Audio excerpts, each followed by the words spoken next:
suis Véronique Movisseau, je suis responsable du pôle ouvrages et structures d'Ingerop. C'est une équipe d'à peu près 60 personnes constituée de projeteurs, d'ingénieurs qui travaillent à la réalisation d'études de projets et ensuite au suivi de la réalisation de ces projets. Ma formation est une formation prépa technique, c'est-à-dire que j'ai souhaité réaliser une préparation avec des activités d'atelier et de fabrication.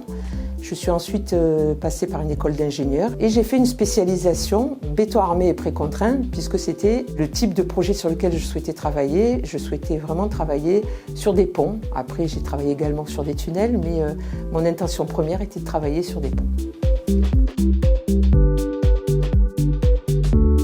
Actuellement, la plus grande partie de notre activité se passe sur les lignes du Grand Paris. Donc, notre société travaille sur 3 lignes, la 15 Sud, la 17 et la 18, qui sont toutes 3 en travaux.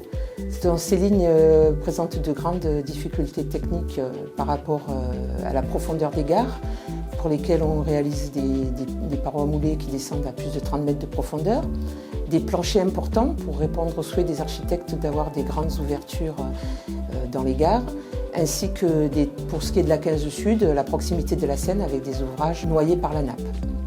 Ensuite, on travaille également sur le tunnel de Meudon, la mise en sécurité du tunnel du RER-C, avec la réalisation d'une galerie de secours et d'un puits.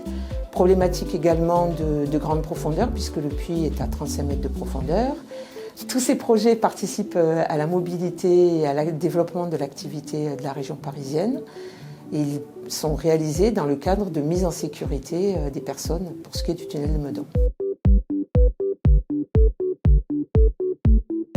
Le matériau béton a une place très importante dans ces projets de gare et d'ouvrages annexes du Grand Paris, puisqu'il permet la réalisation de parois moulées et de dalles de très grande épaisseur, tout en laissant des ouvertures assez importantes pour répondre aux souhaits des architectes d'avoir des gares très ouvertes.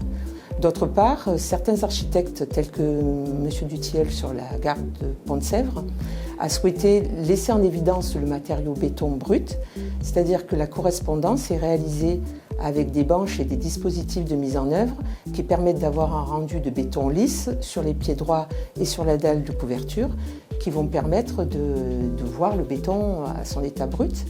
Les avantages du matériau béton sont sa pérennité et sa capacité à résister aux incendies. En fonction de la formulation des bétons qui sont mis en place dans les ouvrages, on va pouvoir ainsi arriver à réaliser des tunnels, par exemple, sur les lignes du Grand Paris, qui présentent une résistance au feu qui permet d'évacuer les usagers en cas de problème.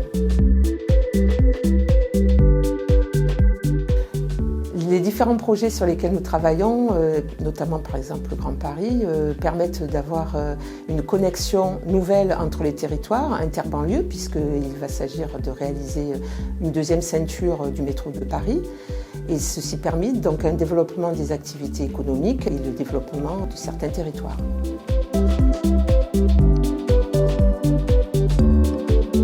Je dirais à un jeune ingénieur de ne surtout pas hésiter. C'est un métier passionnant qui est sans cesse renouvelé avec des challenges différents. On part d'une feuille blanche avec une liaison à réaliser sur une commune ou entre 2 communes. Et quelques années après, de l'ordre de 5 ans peut-être, on voit la réalisation. On peut voir ce qu'on a fait et ça, c'est vraiment valorisant et ça permet d'avoir une vie professionnelle extrêmement riche.